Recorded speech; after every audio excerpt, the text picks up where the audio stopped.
Hello, and welcome to another guest series podcast from the Sicilian Secret Diet Plan. My name is Dr. Giovanni Campanile.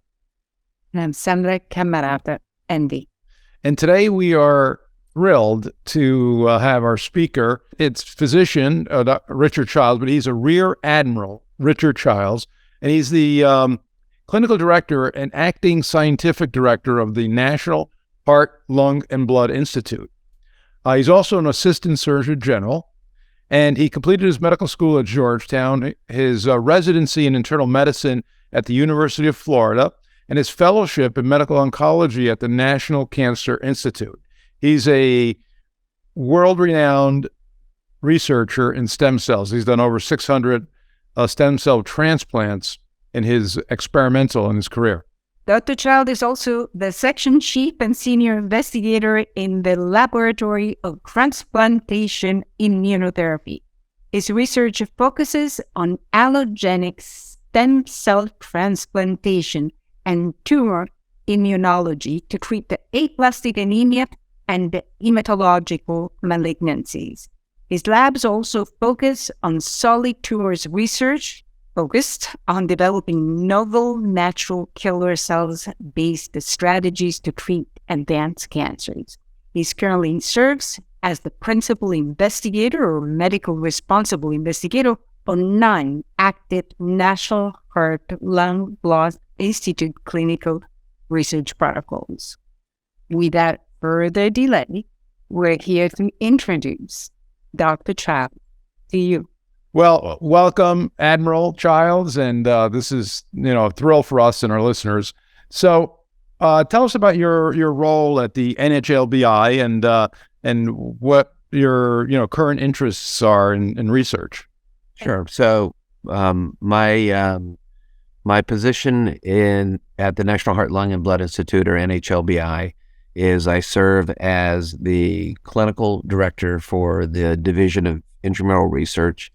And I'm also currently serving as the acting scientific director for the Division of Intramural Research at the NHLBI. I joined the NIH in 1995 as an oncology fellow at the National Cancer Institute, completed my fellowship in medical oncology, and then did a fellowship in hematology at the National Heart, Lung, and Blood Institute. And at that time pursued my interest in tumor immunology and got a tenure track position in the NHLBI where I explored whether we could treat patients with metastatic solid tumors with immunotherapy that involved replacing their immune system, presumed to be defective with the immune system from a healthy individual. And that work established proof of concept that a allogeneic stem cell transplant could induce regression of metastatic kidney cancer, in some cases could cure patients with metastatic kidney cancer.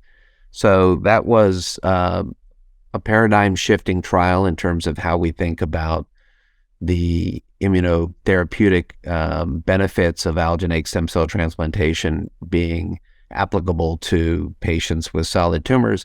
And then in the laboratory, my work has focused on doing correlative studies to try to understand just exactly what the immunologic mechanisms are that account for the regression of tumor that we see in patients that underwent that procedure.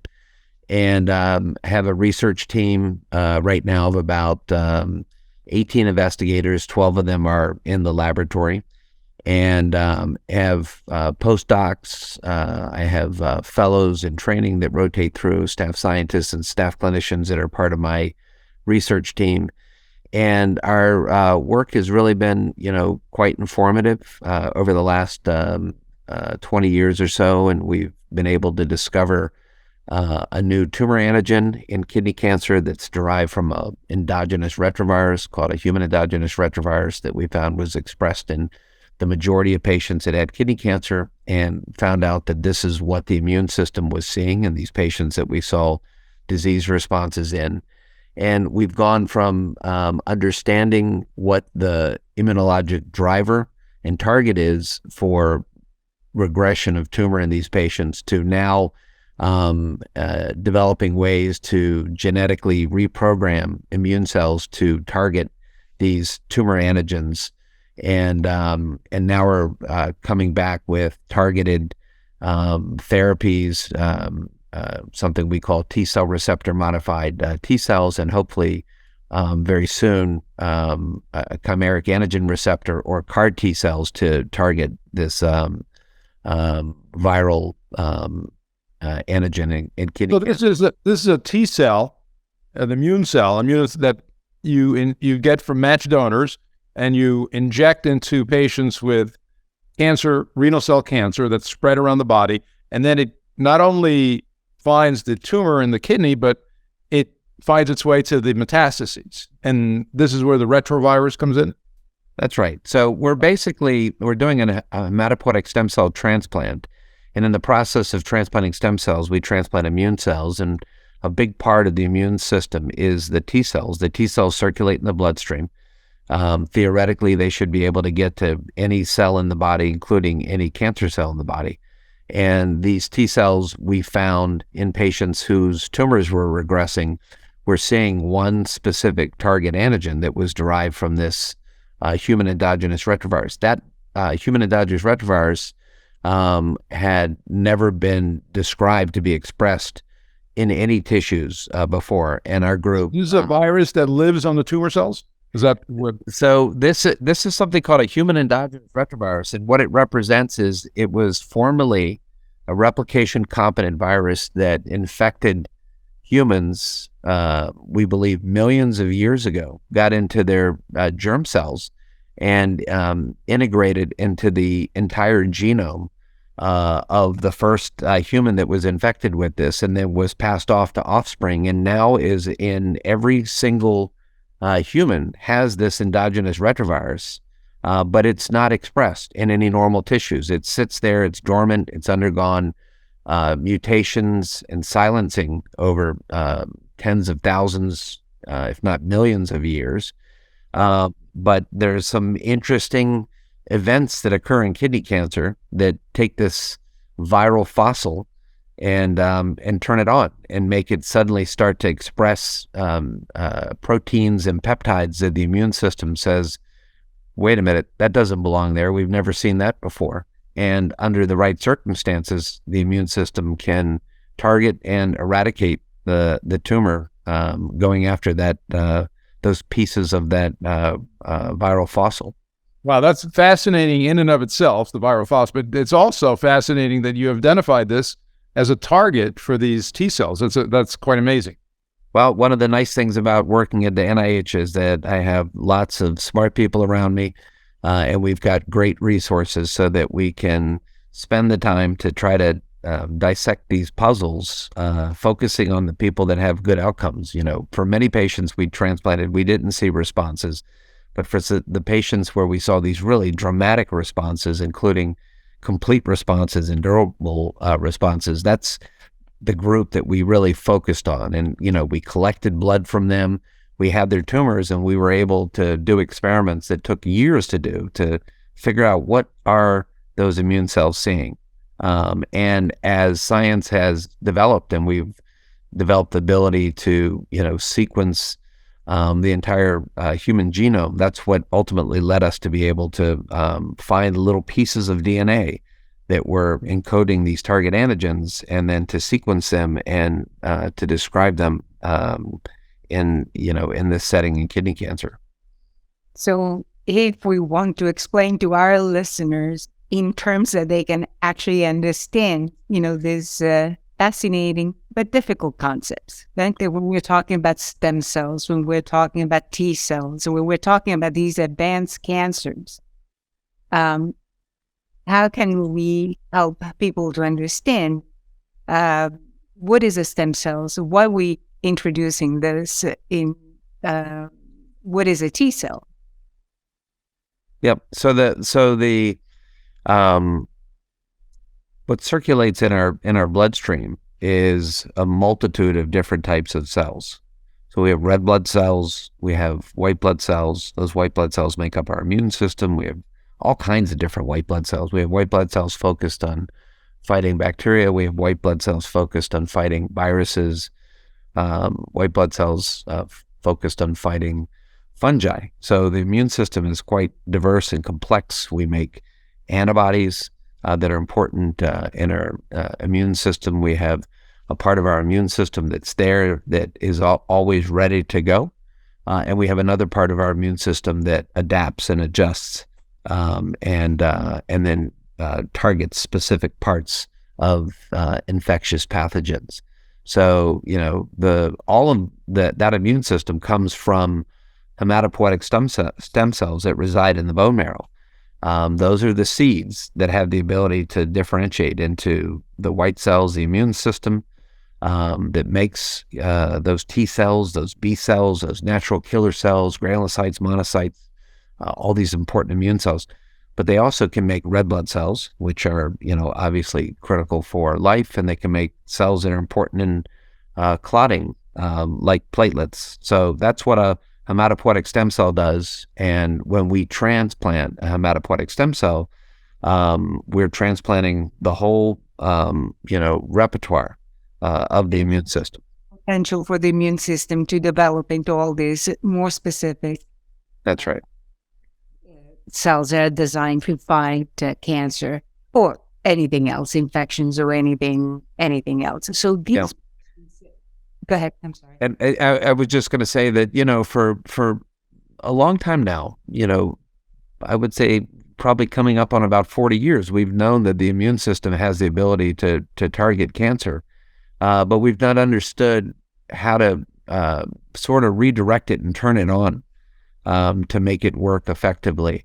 And, 40 years ago, we had patients that were being treated with these very non-specific immune boosting drugs where it didn't work in most people, but every once in a while, you'd see somebody that would have this miraculous regression of their cancer and they'd be cured. And, that sort of provided hope that, there is something there. It doesn't work in most people. But if we can understand it, maybe we can get it to work in more people and target it and redirect it. And the knowledge that we've gained over, the last 20 years in particular has just been phenomenal. And we've gone from theoretical to practical to now where immunotherapy is a critical component of cancer therapy for a significant percentage of the cancers that patients have. No, that's great. Our daughter is a doctor of nurse practice, and she's in thoracic oncology at Columbia University. So we talked to her a lot about this.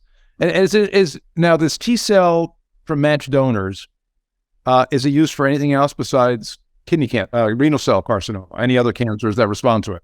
Yeah, as a matter of fact, it was used and it continues to be used primarily for malignancies that involve the hematopoietic system. So leukemias, for instance, acute myelogenous leukemia, acute lymphocytic leukemia, AML, ALL, lymphomas, Hodgkin's disease. Those are the myelodysplastic syndrome. Those are the most commonly used applications of hematopoietic stem cell therapy or bone marrow transplantation.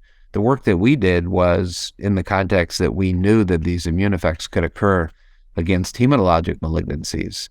And then the question was, could we also get these immune effects to occur against a solid tumor? And that was at the time that we were doing this research, back starting around 1997, that had never really clearly been shown that the immune system had the ability after an allotransplant to tackle a big, nasty metastatic solid tumor, like kidney cancer. And, we went from proof of concept to trying to figure it out so that our ultimate goal was if we can figure it out, then we can avoid having to do a transplant at all because we can just target this immune response using the patient's own cell without having to transplant their immune system. So what's the limiting factor for solid tumors? Is it the immune cell they use, or is it the target? Is it a combination? Yeah, solid tumors are complex and they're different. Every histologic subtype of tumor is genetically different. Tumors vary in their susceptibility to killing by immune cells. Some of them are quite susceptible, some are less susceptible. The machinery within a tumor that tells it to die, for instance, something we call apoptosis, which is cell program death, where you can tap a receptor and that tumor suddenly begins the process of dying. Some tumors have a lot of those death receptors on their surface. Some have very little. Some tumors are actually are smart at evading the immune system and can actually kill T cells that are coming in to engage them. So trying to figure out, exactly how to kill a tumor using immune cells involves, a number of different things, including how to turn that immune system on and also how to knock down defenses that the tumor has to turn off immune cells. Checkpoint inhibitors are something that, has been a huge breakthrough in cancer immunotherapy over the last decade. And, checkpoint inhibitors involve predominantly antibodies that will block the receptors that are on immune cells that tell them to turn off when they engage the tumor because of different molecules that the tumor expresses on the surface. So in many ways, the immune cells are ready to go, but then, they have receptors that are there to protect us from autoimmunity that keep our immune system from attacking all our normal tissues. And the tumors take advantage of that and utilize those pathways to get the immune cells to turn off so they don't attack the tumor. And we've figured out ways to get those receptors that turn the immune cell off to turn back on so that the immune cell can do what God originally intended it to do in terms of eradicating the malignancy. And so it's fascinating that you've been able to do that, then you've been able to find these receptors. Now, you said our immune system can fight cancer cells, right? And normally, probably, it happens all the time, right? That the majority of people have the beginning of cancers and then killer cells, the T cells, the immune system responds and fights it.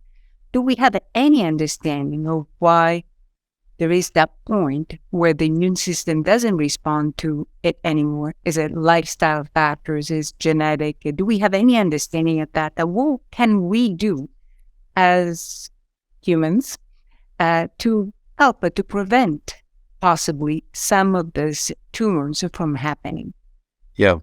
So we are understanding more and more, literally, every year, what are the factors that all add up to a cell that begins to become abnormal, that turns into a cancer cell, that leads to that cancer proliferating in the patient and then ultimately causing problems and becoming an advanced cancer or a metastatic cancer. It's very complex. It involves genetic components, including how we're sort of hardwired from birth.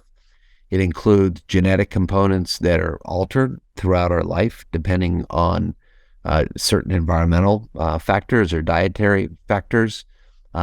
This includes things like tumor suppressor genes that are there to protect us from getting cancer, that may be quite active when we're first born, but become dampened as we get older through something called epigenetic silencing.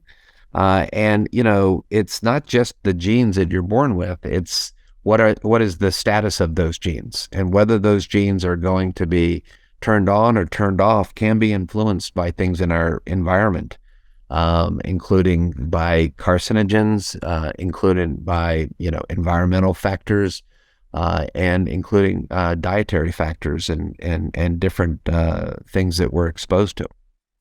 And so this is something, I'm a cardiologist, but I think that our patients are very interested in prevention. And the two things you need to prevent are heart disease and cancer. And, what we're talking about, I guess, is that we're always developing cancer cells. And these cancer cells we have immune surveillance that goes around and finds them and kills them, natural killer cells. What are the things that we can do, or our listeners or our patients can do to promote that? The specific things that have been studied. We know that certain dietary, certain lifestyle ways of living, people live longer, probably because they're avoiding cancer and avoiding heart disease. But what is your point of view on that? Yeah, I think that, there's a lot that we don't understand. So there's cancer surveillance that we can do just to say, well, if you have, colonoscopies, if you have screening exams, mammograms, that you can pick up at a very early stage cancers that can be surgically removed before they become advanced. That's sort of the default that we have, to just say, okay, we don't get everything and we can't predict in everyone, who's going to get cancer and when they're going to get cancer. There are some genes that are associated with an extremely high prevalence of cancers that run in families, where there's a pedigree of tumors that run throughout the family. And we understand a growing number of those genes. And whenever you have a family history, we can check patients to see, do they have a BRCA1 or BRCA2 gene, or a mutation in P53, where specific tumors will run in the family. The problem is most people that have cancer don't have any of those known genetic risk factors. And more likely what's happening is that there's a very multifactorial component that contributes to the cancer, including, how they're genetically hardwired, how their genes have been influenced by their environment over the years.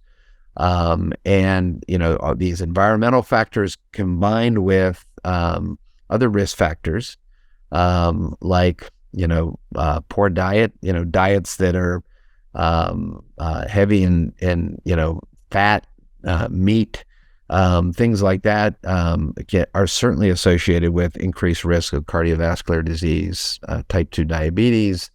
So there's a strong, dietary influence on cardiovascular risk and on the risk for malignancy.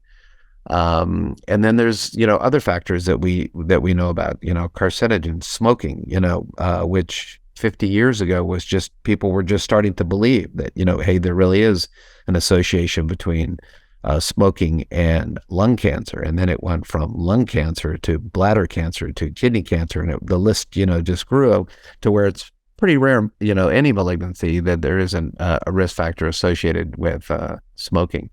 Stress, is another factor that contributes to the risk of cardiovascular disease, the risk of cancer. Stress leads to the production of cortisol and other hormones that can dampen the immune system, suppress the immune system. People, when they're under stress, you see sometimes people that get cold sores, for instance, and call them fever blisters. But, that's usually, in the context that something is making somebody's body produce more cortisol. And because they're producing more cortisol, they're dampening the effectiveness of their immune system, their T cells, to suppress viruses that are in our bodies after a prior infection that never go away, that are latent, and they come out when the immune system's surveillance is not working optimally. So I think if you think about, well, if you're under stress and your immune system's not working, and these viruses can come out and they can cause herpes sores on your mouth and, these cold sores, the same thing applies to cancer cells that are, tissues that are having errors in repair of the DNA or of replication of the DNA, where normally the immune system's healthy and functioning and sees it and zaps it under extreme periods of stress where cortisol levels are higher and T cells are not functioning. This is a setup for an environment where immune cells can escape or tumor cells can escape the immune system, and that can begin, what can ultimately end up being a very advanced malignancy. And now we know that alcohol, pollution, whatever we eat that has been contaminated can also influence the cancer. Yes, absolutely. And, the list of environmental exposure pathogens that, increase the risk for cancer is growing and growing. Radiation, that was appreciated, sort of largely after the Hiroshima and Nagasaki, with Japanese, patients developing malignancies at different time points, establishing, a clear-cut risk of that as a risk factor for cancer. Radon, for instance, in homes as a risk factor. Cosmic radiation, is a risk factor. Fortunately, sorry. Cell phones, maybe. Cell phones are controversial, so I don't think I'm gonna go there with cell phones. But the radiation. I was an interventional cardiologist, and through my career, I've known at least 3 interventional cardiologists that have developed aplastic anemia, and probably because of their radiation exposure. Yeah. And you shielded yourself when, you were doing your interventional stuff with lead. You shield your thyroid, which is very susceptible to radiation. Aplastic anemia is interesting. It's an autoimmune disease from in most circumstances, like lupus or rheumatoid arthritis, where the immune system attacks the bone marrow. But if you're exposed to, a large dose of radiation, you certainly can kill the stem cells. They're very susceptible to radiation, and if you kill enough of them, you shut the bone marrow down and develop aplastic anemia. Chernobyl, that was a big problem with people that were exposed to high radiation doses. The first thing that took a big hit was their bone marrow, and they developed aplastic anemia, and that was lethal, and unfortunately, in a number of patients. So one of the things I focus in on in my practice is inflammation. We look at a good number of inflammatory markers, and we now have this advanced imaging technology where we can see in patients that have elevated inflammation, they start developing little pimples on their coronaries, and that turns into inflamed plaque, and that could be the predecessor of a heart attack. How does inflammation affect cancer risk and cancer cells? So, inflammation has pros and cons in cancer. So chronic inflammation certainly increases the risk for a number of malignancies. So that's clear-cut and, irrefutable. So chronic inflammatory states with, patients that have chronic reflux disease, for instance, can have an increased risk of developing esophageal cancer. How do viruses cause cancer? Well, viruses cause, inflammation, and that inflammation can lead cells to start to become abnormal and to become precancerous and ultimately cancerous. So, the link of the with cardiovascular disease, I think, is still not fully appreciated by the public. But when I went to medical school, we would always screen people for cardiovascular risk and say, okay, male over the age of 55, diabetic, smoker, obese. But now we start to ask things about, inflammatory risks. We look at things like inflammatory markers and see reactive proteins, as being a risk factor for cardiovascular disease. And then, that analogy with other inflammatory states in our body, like psoriasis predisposing to cardiovascular risk, is a really radical different way of thinking about, how do you prevent strokes and heart attacks? It's more than just, getting your cholesterol and your lipid profile optimized and stopping smoking. After a while, you start removing those risk factors, but then you start looking at risk factors that you don't traditionally think of, like inflammatory risk factors. And how do we decrease inflammation? Well, certainly exercise has been shown to decrease inflammation. Being on a good diet can decrease inflammation. And where we are environmentally, being in an environment where you're, not under continuous stress, because, stress is associated with inflammation. How we measure inflammation is evolving all the time. We used to have a couple little tests we could do.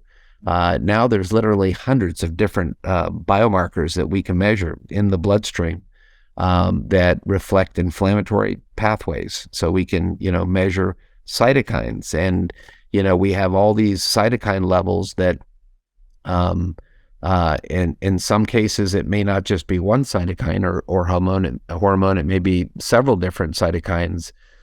With it, machine learning and AI, we're going to have a better ability in the near future to look at all these different variables and add them up and come up with a risk score that will provide insights that go far beyond, what we're able to do now, just in terms of, the known risk factors for cardiovascular disease. And then the great thing is, this regulating inflammation to a large degree is under our control. So, there are things that we can do to dampen inflammation. You can be in a chronic inflammatory state because you have poor sleep hygiene, for instance. Because you don't exercise, your diet's bad, you're in a stressful environment. So those are things that we can change. And then there's new, and expanding pharmaceutical agents that can be used to target different inflammatory pathways. And this interesting observation that drugs that target inflammation in the skin, in psoriasis, can dampen inflammation in the coronary arteries, is really, really important, and makes us think, in the future we may put as much emphasis on inflammation as we do with controlling cholesterol to prevent cardiovascular risk. Oh yeah, I mean the Canto. There was a trial called the Cantos trial where they looked at IL-6, and in fact, risk reduction for cardiac disease went down more by reducing IL-6 than reducing cholesterol. So cholesterol, as you mentioned, we focus on cholesterol, but cholesterol may just be a byproduct of other things that are happening in our bodies. Yeah. Also, we know that depression, anxiety are definitely inflammatory diseases now, because if we reduce inflammation, optimize diet and exercise and sleep, but we improve automatically symptoms of depression, symptoms of bipolar disorder, even symptoms of schizophrenia. So just the life-change intervention can improve symptoms of psychiatric illnesses. And now that we have more and more studies that support that. And so all chronic illnesses at this point most likely are inflammatory illnesses.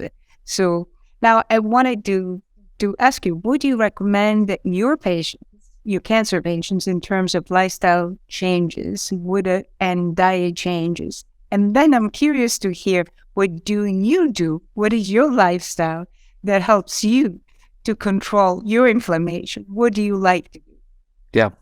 So, with my cancer patients, it's often different phases that they're going through that will impact what my recommendations will be. So I do experimental bone marrow transplants and stem cell transplants. And often by the time the patient comes to us, the damage has been done, and we have to do something really, quite dramatic to get their disease under control. So in that immediate peri-transplant period, we're a little bit less focused on exactly what they're eating, as opposed to just focusing on making sure they're getting adequate nutrition. Nutrition is absolutely critical for a bone marrow transplant to work. We believe that it impacts all stages of the transplant, from the chances of the transplant taking versus getting rejected, to the immune system working afterwards, being able to tackle the cancer. So, in the early parts of the transplant, we have nutritionalists that are an intrinsic part of our team that are seeing those patients, that are making sure that they're getting adequate nutrition. Sometimes we have to avoid certain foods when they're neutropenic that may have predispose them to fungal infections. So they have to boil or peel anything when they're neutropenic. Once their immune system comes back, then we can start to have their diet be less restrictive. But ultimately, once they get through the transplant, then we encourage them to have a healthy lifestyle that incorporates exercise and incorporates a diet that is going to minimize the chances of them developing diabetes or obesity or cardiovascular disease after the transplant. Transplants in and of themselves create an inflammatory state, and that inflammatory state is associated with a higher risk of hypertension, diabetes, and cardiovascular disease. So dietary modification, eating a healthy diet and exercising is an intrinsic part to making those stem cell transplants work well. We unfortunately can't, address that in the very early parts, but once they get out to be about 6 months after the transplant, that's where we're really starting to focus on those types of important behavioral changes to make sure that, we've got your cancer cured, we've got you past the first 6 months. Now we're looking for the next 30 to 40 years down the road so that you live a full life. And, we don't say, yeah, we cured your lymphoma, but, 5 years later, the patient died from a stroke or a heart attack. And I unfortunately have seen patients that had very unhealthy lifestyles after a transplant where we cured their cancer and they died, from something like a heart attack. So we're very, very focused on everything that we can do to make sure that, patients have the highest likelihood of having a good lipid profile and good blood pressure, and dietary, making sure they're on the right diet is a critical part of that. Myself, what I'm doing right now is maybe a little bit, disproportionate in my life to how I've done things before. But I've now worked out every single day for 10 months for at least 1 hour. I've got my Apple Watch and I got my little rings that are set on there. And what I've done is I've decided that my workouts that used to be maybe 3 times a week, if I was lucky, now are part of my daily routine. And I'm in a phase in my life. I'm a little fortunate in the last year, but I have an hour or two a day when I come home. Usually I get home about 7 o'clock at night. And the first thing I do is I walk the dog. And then I go downstairs in the basement, get on the elliptical trainer for a half an hour or so, the rowing machine, and, get some cardiovascular work in. And then, we'll lift some weights or do some sit-ups or things like that. But, typically, an hour to 2 hours a day is what I've been doing lately. And then my diet has changed dramatically in the last year. So, I'm very much on a Mediterranean diet now. I'm almost a yeah, I'm almost a vegetarian. I'm very close. I'm a vegetarian probably 6 days out of 7.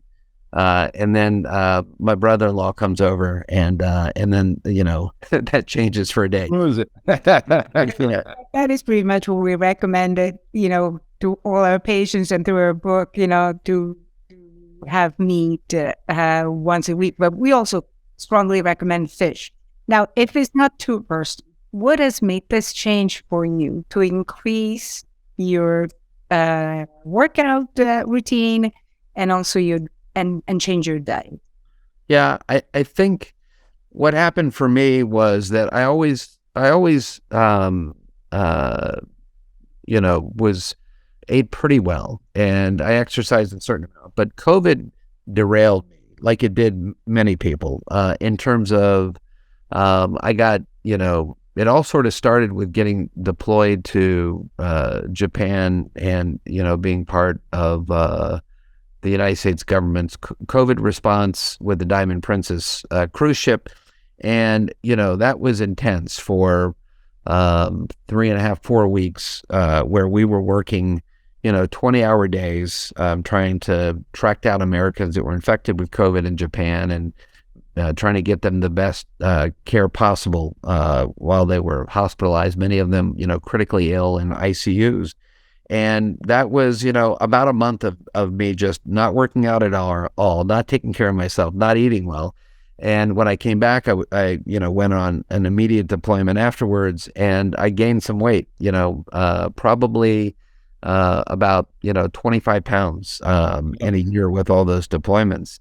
And, for the first time in my life, I was starting to look at pictures and saying, oh my God, I can see I'm really getting overweight. And big part of the problem was my gym was closed. The gym that I went to for, forever was closed. So, and I didn't have enough equipment in my house to work out. And, finally it got to the point where the pandemic was starting to wind down. Gyms were opening, and then it was like, okay, I need to get back to where I was before.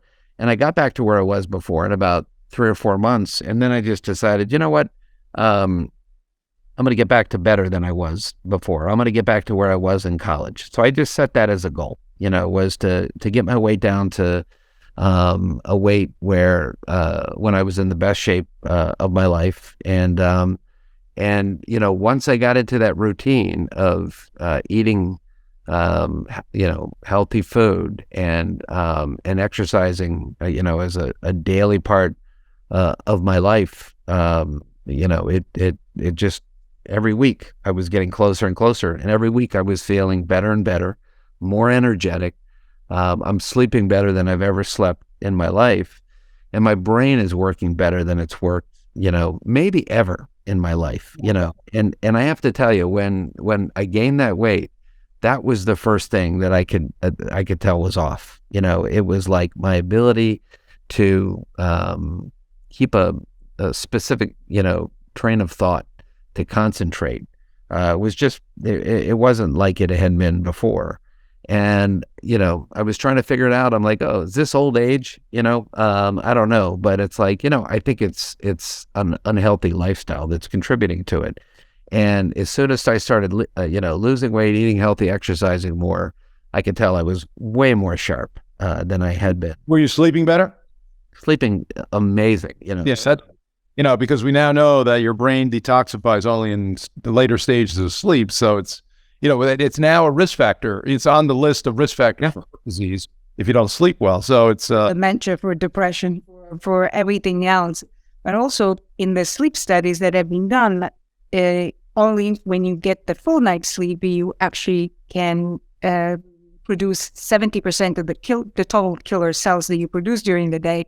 They're produced during the full night's sleep. So is another thing that helps the immune response, plus the microbiome, correct? When you gain that weight, when you were not eating healthy, most likely your microbiome was not working well, and it might also have had an influence on concentration, focusing, and everything else. But so it's all correlated. It all comes together. Yeah. One last question. I wanted to, we recently interviewed Dr. Walter Longo, who's a PhD in California, an authority on fasting.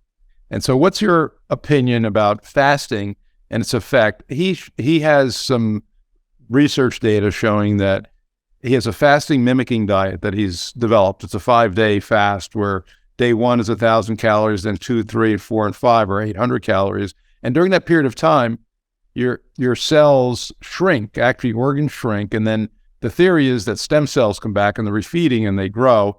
But also in cancer patients, their cancer cells become more vulnerable to chemotherapy, and the normal cells are more protected. I don't know if this is something you know about or if you have an opinion about. Yeah.